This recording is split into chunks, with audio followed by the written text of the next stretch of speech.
इस वीडियो में हम बात करेंगे टोटल प्रोडक्ट की, एवरेज प्रोडक्ट की और मार्जिनल प्रोडक्ट की। टोटल प्रोडक्ट मतलब कुल उत्पाद, एवरेज प्रोडक्ट मतलब औसत उत्पाद और सीमांत उत्पाद मतलब मार्जिनल, MARGINAL। अच्छा, इसकी बात करने से पहले ही कुछ लोगों ने ऐसे ही पूछा था, जो मैंने लास्ट वीडियो में पढ़ाया कि सर ये तो आपने स्थिर कारक बता दिया, लेकिन जो कारक नहीं बदल रहा उसको क्या बोलते हैं? तो मैंने बताया था कि वो फिक्स्ड नहीं है और उसको हम लोग बोल देते हैं वेरिएबल। तो वेरिएबल को हम लोग हिंदी में बोलते हैं परवर्ती। तो परवर्ती भी बोल सकते हो आप, परवर्ती कारक, या फिर इसको इंग्लिश में बोल सकते हैं वेरिएबल फैक्टर ऑफ प्रोडक्शन। ठीक है, आगे बात समझ में। अच्छा, अब एक और बात पूछी कि सर ये बताइए, इसमें तो आपने कहा था कि एक दीर्घकाल है, एक लघुकाल है, तो दीर्घकाल कितने महीने और कितने साल का होगा? तो ऐसा है कि यहां पर कोई फिक्स्ड बात नहीं होती है। देखो, दीर्घकाल, अब आपकी इंडस्ट्री कैसी है, आप किस तरह का काम कर रहे हो। मान लीजिए आप कोई ऐसा काम कर रहे हो जिसमें सारे फैक्टर्स बहुत जल्दी बदले जा सकें, तो उसके लिए दीर्घकाल कम हो जाएगा। कोई ऐसी इंडस्ट्री है जैसे मान लीजिए ऑयल रिफाइनरी है या बहुत बड़ा कोई पावर प्लांट है, तो वो तो आप सारे फैक्टर्स बदल ही नहीं पाओगे, तो सारे फैक्टर बदलने में बहुत ही ज्यादा समय लगेगा, तो वहां पर दीर्घकाल बहुत बड़ा हो जाएगा। तो दीर्घकाल और लघुकाल यानी कि शॉर्ट रन और लॉन्ग रन, ये एक कॉन्सेप्चुअल अंडरस्टैंडिंग, एक अवधारणा है। वो अवधारणा आपको बताती है कि कब, जब सारे फैक्टर्स ऑफ प्रोडक्शन चेंज किया जा सके जितने टाइम पीरियड में, उसको हम लोग बोलते हैं लॉन्ग रन, उसको हम लोग बोलते हैं क्या, दीर्घकाल। अच्छा ठीक है, तो अब वापस आ जाते हैं। अब देखिए, ये हम लोगों ने टेबल देखी थी, बार बार इसी टेबल को देख रहे हैं। मान लेते हैं कि हमारा पूंजी जो है वो स्थिर कारक है, हम लोगों ने लिखा हुआ भी है, ठीक है, और एक समय पर दे रखा है कि मान लीजिए हमारा जो 4 वाला कॉलम है, यानी कि पूंजी 4 है, तो जो 4 वाला कॉलम है मैं उसको एक बार लिख देता हूं। के कितना है आपका, 4 है। एल आप बढ़ाते चले जाओगे तो आपका क्या हो जाएगा, प्रोडक्शन बदलता चला जाएगा। तो एल आपका जब 0 था, ठीक है, एल सॉरी यहां पे लिख देता हूं मैं, यहां पर इसकी वैल्यू डाल देता हूं 0 1 2 3 4 5 6।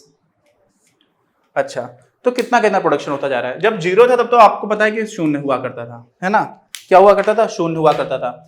और फिर कितना हो जाता है, जब 1 है तो सीधे प्रोडक्शन बन जाता है 10 आपका। फिर कितना आता है, 24 40 50 56 57। बहुत ध्यान से समझना, बहुत ही आसान है। इसमें क्या हुआ कि आपका पूंजी तो फिक्स्ड है, लेबर आप बदलते चले जा रहे हो, श्रम आप बदलते चले जा रहे हो, तो श्रम का ही हम इसको क्या बोलेंगे, ये जो आपको पूरा कॉलम मिल गया है इसको हम लोग बोलेंगे श्रम के लिए क्या, टोटल प्रोडक्ट, क्या बोलेंगे, कुल उत्पाद। तो आपको कुल उत्पाद क्या हो जाएगा, ये होगा कि ये होगा। तो ऐसा होगा कि आपका श्रम कितना है। अगर आपका श्रम है 3, अगर L बराबर 3 है तो टोटल प्रोडक्ट कितना हो जाएगा, टोटल प्रोडक्ट देखिए क्या लिखा हुआ है 3 के सामने 40, तो आपको टोटल प्रोडक्ट हो गया 40। ठीक है, इसी प्रकार अगर मैंने बोला कि लेबर जो है वो है आपका 5, तो टोटल प्रोडक्ट कितना हो जाएगा, कुल उत्पाद हो जाएगा आपका, देखिए 5 के सामने कितना है 56।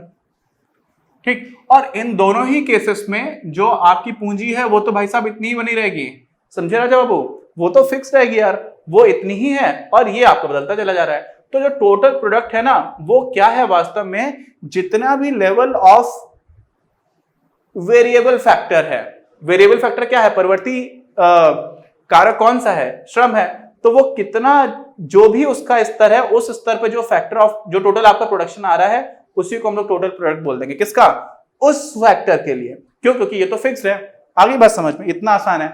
अब टोटल फैक्टर को ही, टोटल प्रोडक्ट को ही 2-3 और नाम से भी जाना जाता है। क्या क्या होता है, कुल उत्पाद होता है, टीपी लिखते हैं, टोटल प्रोडक्ट। ऐसे ही इसको हम लोग बोलते हैं टोटल फिजिकल प्रोडक्ट। क्या मैंने बोला, कुल भौतिक उत्पाद। वास्तव में आप भौतिक उत्पाद ही करते हो, आप जो बनकर के आया वो कितना आया, 40 इकाई क्या आया, मान लीजिए 50 टन है तो 50 टन हो गया ना, कोई वास्तव में फिजिकल जिसको आप छू करके समझ पाओ वैसे चीज हो गई, है ना।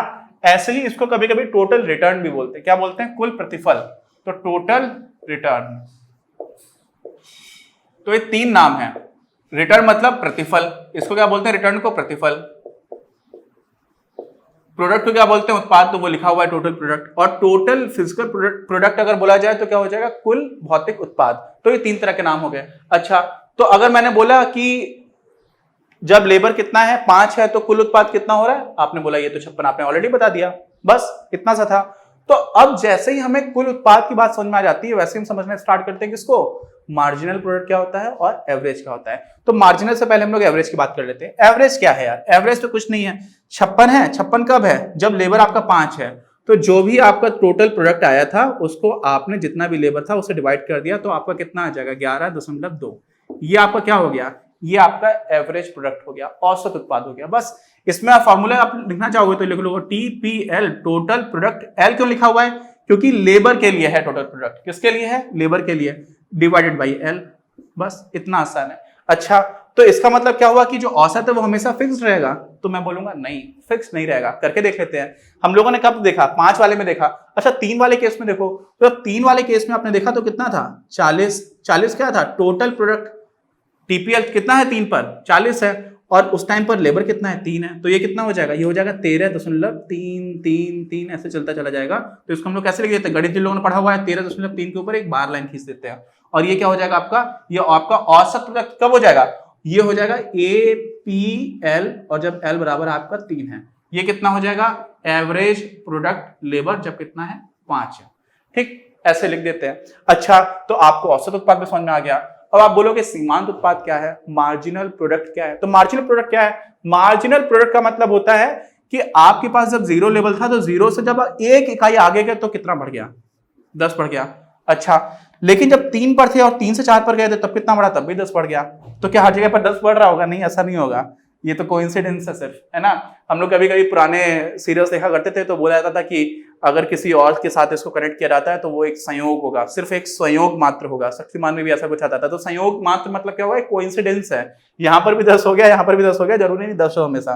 देखिए, जैसे 5 से आप 6 कर दे रहे हो लेबर को, तो जो प्रोडक्ट है टोटल प्रोडक्ट वो कितना बढ़ रहा है, 1 बढ़ रहा है। तो जो अंतर आ रहा है, अगर आप 5 से 6 पर जा रहे हो, तो जो एक लेबर आपने बढ़ाया उसके वजह से कितना अंतर आया, तो वो लेवल कहां से कहां पर बढ़ाया था वो बहुत मैटर कर जाता है। देखो, एक लेवल तो आप 0 से 1 पर भी बढ़ा रहे हो तो 10 का अंतर पड़ रहा है, 3 से 4 पर बढ़ा रहे हो तब भी यहाँ पे 10 का अंतर पड़ रहा है, लेकिन जब 1 से 2 पर बढ़ा रहे हो तो 14 का अंतर पड़ रहा है। देखो, तो जब 0 से 1 जाने वाले लेवल पर देखोगे तो यहाँ पर 10 आ जाएगा, क्या मार्जिनल प्रोडक्ट। यहां से यहां पर देखोगे तो 14 हो जाएगा, यहां से यहां पर देखोगे तो 16 हो जाएगा, और यहां से यहां पर देखोगे तो फिर से 10 हो जाएगा, यहां से यहां देखोगे तो 6 हो जाएगा, और यहां से यहां देख रहे हो तो 1 हो जा रहा है। तो आपने देखो मार्जिनल प्रोडक्ट को अगर आप देखो तो पहले 10 था, फिर 14 यानी बढ़ा, 16 और बढ़ा, फिर 10 यानी कि कम हो गया, फिर 6 कम हो गया, 1 और भी कम हो गया। ठीक है, तो यहां पर ये कैसा बन रहा है, कुछ इस तरह का बन रहा है। ठीक, इस तरह का मतलब पहले यहां से बढ़ा और बढ़ा, फिर कम होना स्टार्ट हो गया। ठीक है, अभी हम लोग इन सबका ग्राफ भी बनाएंगे तो आपको समझ में आ जाएगा। लेकिन अभी आपको क्या समझ में आ रहा है कि मार्जिनल प्रोडक्ट हम किसी एक लेवल पर बात करते हैं कि 5 था, अब 6 पर जा रहे हो तो कितना उसका मार्जिनल प्रोडक्ट होगा, और इसी को हम लोग क्या बोलते हैं, सीमांत उत्पाद। तो ये सारे पॉइंट्स हो गए। अब हम लोग इसी को ग्राफ में जब देखेंगे तो आगे देखेंगे। बाकी इसमें कोई भी डाउट हो तो प्लीज कमेंट बॉक्स में लिख करके बताइए। इसमें देखिए वही करना होता है, अगर आपने पूंजी को फिक्स रखा हुआ है तो आप उसी कॉलम के अलॉन्ग चलेंगे, अगर आपने लेबर को फिक्स कर रखा है तो आप किसी रो के अलॉन्ग, रो समझते हैं, एक चीज होती है पंक्ति और एक चीज होती है आपका कॉलम। तो पंक्ति आपकी क्या हो जाएगी, ये पंक्ति होती है। जो हॉरिजॉन्टल होता है, क्षैतिज दिशा में होता है, उसको हम लोग बोलते हैं पंक्ति। क्या बोलते हैं, पंक्ति। और जो वर्टिकल यानी कि ऊर्ध्वाधर दिशा में होता है उसको हम लोग क्या बोलते हैं, कॉलम। तो कॉलम आपका ये हो जाएंगे, सारे कॉलम्स हैं, और ये आपकी क्या है, पंक्तियां हैं। ठीक है, इसको स्तंभ भी बोलते हैं हम लोग हिंदी में, लेकिन वो बहुत ही कम लोग यूज करते हैं। तो ठीक है, ये सारी चीज हो गई। कोई डाउट है तो प्लीज कमेंट बॉक्स में लिखकर बताइए, और प्लीज चैनल सब्सक्राइब नहीं किया है तो सब्सक्राइब द चैनल और बाकी लोगों के साथ शेयर भी करिए। मिलते हैं हम लोग अपने अगले वीडियो में। इस वीडियो के प्रायोजक हैं आप, और अगर आप ऐसे ही और वीडियोस बनाने में हमारी मदद करना चाहते हैं तो पैट्रियन पर जाकर या फिर स्क्रीन पर दिए गए QR कोड को स्कैन कर अपना योगदान जरूर दें। अपनी क्लास का उद्देश्य आप सभी के लिए आप ही की भाषा में गुणवत्तापूर्ण शिक्षा उपलब्ध कराना है। कक्षा 12 तक के सभी प्रमुख विषयों पर हम वीडियोस बना रहे हैं, और कुछ विषयों पर वीडियोस आपके अपने चैनल अपनी क्लास की ही अन्य प्लेलिस्ट पर अपलोड भी हो चुके हैं।